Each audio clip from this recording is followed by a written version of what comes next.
మీ ఇంట్లో మొదటి కోటీశ్వరుడు మీరే అవ్వాలనుకుంటున్నారా? ఈ ఫైనాన్షియల్ వెబినార్ లో ఇప్పుడే జాయిన్ అవ్వండి. నమస్కారం రస్తామణిపల్లి గారు. నమస్తే. నాకు చాలా మందిలో అంటే దాన్ని డిజార్డర్ కింద తీసుకోవాలా లేదంటే ఎలా తీసుకోవాలనే తెలియదు, కానీ ఎగ్జాక్ట్గా చెప్పాలి అని అంటే కొంతమంది ఆకలి వేయకపోయినా సరే అదే పనిగా తింటూ ఉంటారు. దాన్ని ఎలా తీసుకోవాలి? కరెక్టే చెప్పారు. ఆకలి వెయ్యకపోయిన ఒకట్టు ఆకలి అవుతుంది, కడుపు నిండా తింటారు కానీ మళ్ళీ తింటూ ఉంటారు, అంటే ఇంకా ఓవర్ ఈటింగ్ చేస్తుంటారు. సో బేసికల్గా ఆ ఓవర్ ఈటింగ్ ఆకలి లేకున్నా తినడం, ఆకలి లేకున్నా తినడం అంటే ఏది, జస్ట్ తింటూ ఉంటే ఒక ప్లెజర్ వస్తుంది, ఒక హ్యాపీనెస్, ఆనందం కోసం తింటుంటారు. దాని పేరు దాన్ని డిజార్డర్ కిందనే డిజార్డర్ అనే దానికంటే ఒక బ్యాడ్ హ్యాబిట్ కింద పరిగణించబడింది అకార్డింగ్ టు ద డైట్ ఫార్మాట్లో. ఎవరైతే రీసెర్చర్స్ ఉంటారో, ఫుడ్ ఎక్స్పర్ట్స్ ఉంటారో, వాళ్ళు దానికి ఇచ్చిన పేరు ఏంటి అంటే it is a kind of one bad habit. ఈ హ్యాబిట్ ఏంటి అని అంటే దీని పేరు వచ్చేసి హెడ్ ఆనిక్ ఈటింగ్ అంటారు. హెడ్ ఆన్ అని అంటే ఏంటంటే ఫుల్ ఎంజాయ్ చేసి అంటే హెడ్ ఆన్ అంటారు. అంటే హెడ్ ఆన్ అంటే ఫుల్ టు ఫన్ అట్లా. సో ఎప్పుడైతే హెడ్ ఆన్ ఈటింగ్ అంటే ఎంజాయ్మెంట్ కోసం తినే తిండిని దాన్ని కాస్త హెడానిక్ హంగ్రీ అని కానీ లేకపోతే ఈటింగ్ కానీ అన్నారు.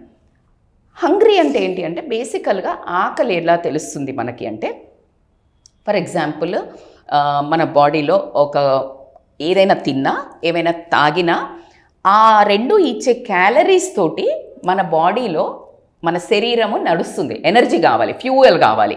మనం తిన్న ఆహారం కానీ తాగిన పదార్థాలు కానీ ఎనర్జీ ఇస్తాయి, దాన్నే క్యాలరీస్ అంటారు. ఎప్పుడైతే నువ్వు తీసుకున్న క్యాలరీస్, నువ్వు తిన్నప్పుడు వచ్చిన క్యాలరీస్ కనుక నువ్వు దానికంటే ఎక్కువ ఖర్చు పెట్టినప్పుడు మళ్ళీ ఆకలిస్తుంది. అదే ఆకలి అంటారు. ఈ ఆకలి వేసినప్పుడు ఏమవుతుందంటే మన బాడీ లోపల డైజెస్టివ్ సిస్టంలో మన కడుపులో పూర్తిగా తిన్నదంతా అరిగిపోయినప్పుడు లోపల మనకి హార్మోనల్ సిస్టమ్ వ్యవస్థ ఏదైతే ఉంటుందో అది బ్రెయిన్కి సిగ్నల్ పంపిస్తుంది.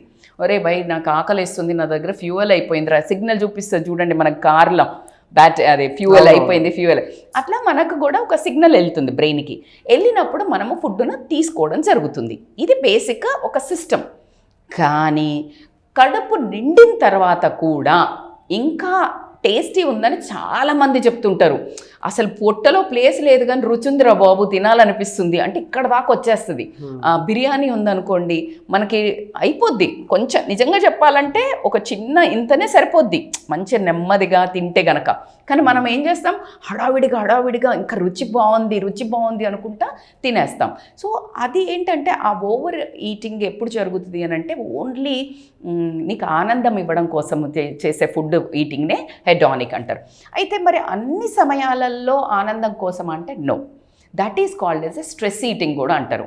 ఎప్పుడైతే నీకు భావోద్వేగాలు కంట్రోల్లో లేవు, ఎమోషనల్లీ నువ్వు వీక్ అయ్యావు, స్ట్రెస్ అన్నావు, నీ కంఫర్ట్ జోన్ ఇప్పుడు ఒక కంఫర్ట్ జోన్లో లేకుండా ఉన్నావు అంటే అందరూ మాట్లాడుకుంటున్నారు, ఎవ్వరేం చేయట్లేదు, ఎవ్వరు నీతో మాట్లాడట్లేదు, ఎక్కడో ఇగ్నోర్ చేసాను, పోయి బుఫే పెట్టుకొని వచ్చి యూ కీప్ ఈటింగ్ బికాస్ అది చాలా ఒక మంచి వైబ్ ఇస్తుంది. Food is amazing stress buster, no doubt at all. అందుకనే డిప్రెషన్లు ఉన్న వాళ్ళు కూడా దే ఈట్ అలాట్. చాలామంది ఓవర్ ఈటింగ్ చేసి ఇంకా లావ్ అయిపోయిన వాళ్ళే ఉంటారు. సో కాబట్టి దీన్ని ఎట్లా అసలు ఎందుకు ఇలా చేస్తారు అంటే కనుక దాంట్లో ఎప్పుడైతే నువ్వు ఫుడ్ని కంట్రోల్ చేస్తావు, దాని మీద ఎవరు కంట్రోల్ లేదు, నీ బాడీని నువ్వే. ఇది తిని ఏం జరుగుతుంది, ఒబెసిటీ వస్తుంది. ఈ ఒబెసిటీ ఎందుకు వస్తుంది మేడం మరి ఓవర్ ఈటింగ్ అంటే? ఎవరైనా హెడ్ ఆన్ ఓవర్ ఈటింగ్ చేసినప్పుడు ఇలా ఆనందం కోసము ఏం ఫుడ్ తింటారు? క్యాబేజీ సలాడ్, స్ప్రౌట్స్, జొన్న రొట్టెలు, మిల్లెట్స్ తింటారా?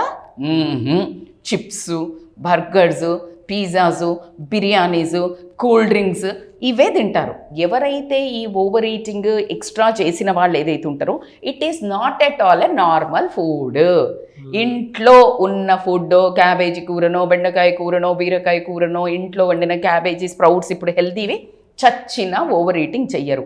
సాల్ట్స్, షుగర్స్, కొవ్వు పదార్థాలు కిక్నిస్తాయి because that has more calories. ఎప్పుడైతే మోర్ క్యాలరీస్ ఫాస్ట్గా రష్ అవుతాయో ఆ బాడీలో ఒక రకమైన జర్క్ అయితే రావడం జరుగుతుంది. ఏదైతే ప్లెజర్ ఫీలింగ్ ఉంటుందో వాళ్ళకు బయటికి రావాలనిపించదు. మంచిగా అనిపిస్తుంటుంది కదా, దే కీప్ ఆన్ ఈటింగ్. ఇప్పుడు మీరు గమనించండి, కూల్ డ్రింక్ తాగుతుంటే అబ్బా దీని అబ్బా జీవితం అనిపిస్తుంది అంటారు. లైక్ బిర్యానీ, నేను నా ఫ్రెండ్స్ని చూస్తాను, బిర్యానీ వచ్చిందంటే అంటే నేను ఈ డిస్కషన్ ఎందుకంటే మనం అంతా తెలంగాణ ఇట్లంతా ఇక్కడ లోకల్ పీపుల్ లాగా చెప్తాను కాబట్టి ఖచ్చితంగా ఇది మందు ఉందంటే అక్కడ ఏదో అదేమంటారు ఏంటండి స్టార్టర్సా ఏదో స్టఫ్ అంటారు, స్టఫ్ అది ఎలాగుండాలో అమ్మాయిలకి 80 అమ్మాయిలేంటి మా అమ్మ కూడా ఏదైనా నాన్ వెజ్ ఏదైనా అంతా చేసి ఇట్లా పెడితే ఎవరైనా చుట్టాలు వస్తుందంటే స్ప్రైట్ తెప్పి అంటది. నేనేమో 20 years నుంచి తాగను, మాకు గుర్తుండదు మా ఇంట్లో అట్లా స్ప్రైట్లు థమ్స్అప్లు ఉండవు. ఎవరైనా వస్తే ఎంత సిగ్గుపోతుందంటే, ఎందుకంటే పాపం వాళ్ళకి చాలా అలవాటు ఉంటుంది, సో అది కిక్కిస్తుంది. సో అట్లా ఎప్పుడూ నెగటివ్ అంటే నేను చెప్పిన కదా, ఫ్యాట్స్, షుగర్స్, సాల్ట్స్ నీ క్రేవింగ్ని చాలా హ్యాపీగా ఉంచుతుంది అన్నట్టు, అది మనకి ఇష్టం. అందుకనే they just go for soda, అదే whatever that cool drinks కంపల్సరీగా ఇష్టపడతారు. సో ఈ ఓవర్ ఈటింగ్ వల్ల వచ్చే బ్యాడ్ థింగ్స్ ఏంటి చెప్పండి? ఇవి ఎట్లాగో మంచివి కాదు. ఒబెసిటీ ఉన్న వాళ్ళు చాలా రీసెర్చెస్లో డిఫరెంట్ కంట్రీస్లో డైట్ మీద దీని మీద కనుక ఎప్పుడైతే హంగ్రీ చేసిన వాళ్ళు ఎవరైతే ఈ హెడానిక్ హంగర్ మీద ఈటింగ్ మీద రీసెర్చ్ చేశారు, వీళ్ళందరూ ఒబెసిటీకి వచ్చారు. ఒబెసిటీ వాళ్ళందరినీ most of the 80%లో hedonic eating ఉంది అని చెప్పారు. హెడానిక్ ఈటింగ్ అంటే ఏంటి? ఒబెసిటీ ఉన్న వాళ్ళందరూ ఏం చేస్తున్నారంటే, ఇక నిండా మునిగినోడికి సలుండదు అన్నట్టు, ఇంకా వాళ్ళకి ఒక చిరాకు ఓవర్ వెయిట్ ఉన్నామని, అవునా? వాళ్ళు ఏదో 1-2 రోజులు ఏమైనా ఎక్సర్సైజ్ చేయాలంటే మజా రాదు, ఆ కచ్చతో ఇంక కొంచెం తింటారు. సో ఇది విషవలయం. ఓవర్ ఈటింగ్ చేస్తుంటే ఒబెసిటీ పెరుగుతుంది, ఒబెసిటీ ఉన్నారు కాబట్టి వాళ్ళ ట్యాంట్రమ్స్ తట్టుకోలేక వాళ్ళు ఓవర్ ఈటింగ్ చేస్తున్నారు. This is a vicious cycle. ఒక్కసారి దీన్ని బ్రేక్ చేయాలి. Too much of will power, too much of motivation, too much of guidance, too much of exercise, too much of dance అట్లాంటి వాటిలో ఇన్వాల్వ్ అయ్యి ఎప్పుడైతే నువ్వు దీన్ని ఈ ప్యాటర్న్ని బ్రేక్ చేస్తావో అప్పుడు దానంతట అది హెడానిక్ ఈటింగ్ డౌన్ అవుతుంది. See I'm also victim of hedonic eating. ఎవరు ప్రతి ఒక్కళ్ళు, మీరు కూడా అయి ఉంటుంది. ఎప్పుడైనా మీకు చిరాకు గుంటే ఇంటికి వెళ్ళి మంచిగా వైట్ రైస్ వేసుకొని శుభ్రంగా ఏదైనా సాంబారో చికెనో పెట్టుకొని తినరా? So you feel like more Shanti. I still I effect some times, కానీ నేను I know the break the pattern. నేనేం తింటాను? I love to eat salads, more millets. మీరు చూస్తారు నా లంచ్ ఏంటి అనేది. అవునవును. So you always witness natural ఆర్గానిక్గా అంటే మీ ముందే నేను ఎప్పుడైనా రైస్ తిందాం రండి మేడం అంటే కూడా నేను వద్దులేండి అంటాను. ఎప్పుడో ఒకసారి తినా అని కాదు అంత స్ట్రాంగ్గా, బట్ రెగ్యులర్ మీల్స్ మాత్రం ఇట్లానే ఉంటుంది.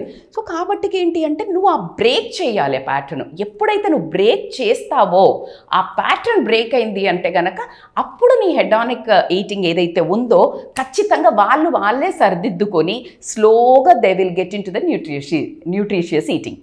సో కాబట్టి దానికి నీ ప్రయత్నం మాత్రం ఎట్టి పరిస్థితుల్లో ఇంపార్టెంట్ అబ్బా. ఎందుకంటే నువ్వు వెళ్ళి ఒక విషవలయంలో పడతావు, ఎక్కడ ఒబెసిటీలో పడతావు. ఒబెసిటీకి నువ్వు స్వతహాగా స్వయం కృతాపరాధము, సెల్ఫ్ అసాసినేషన్. నువ్వే రోజుకి రోజు డబ్బులిచ్చి విషాన్ని పున్నమి నాగు అని ఒక చిరంజీవి సినిమా ఉంది. అది దాంట్లో ఆయన చిరంజీవి రోజు కొంచెం విషం తింటాడు. ఎందుకు అంటే like to become like himself as a poison. అట్లా కానీ ఆ విషయం ఆయనకే డెత్ దాకా తీసుకెళ్తుంది. అదే story.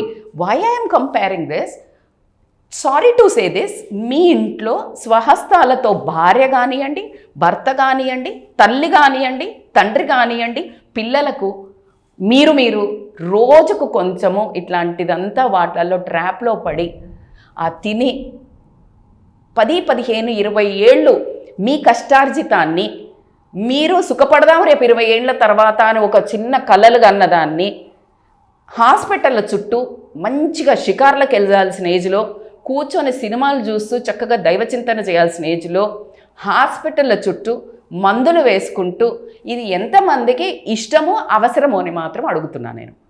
You need to break the pattern.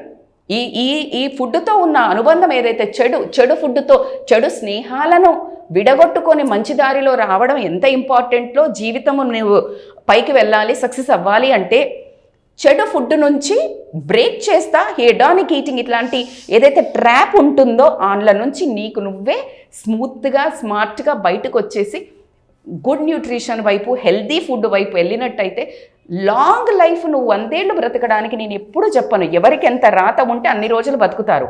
కానీ హెల్దీగా యాక్టివ్గా నీ లైఫ్ని నువ్వు ఎంజాయ్ చేయడానికి అర్హత మాత్రం నీకుంది. నీ అర్హత నువ్వే కోల్పోవద్దు అని చెప్తాను నేను. వెరీ గుడ్ నాలెడ్జ్ అండి.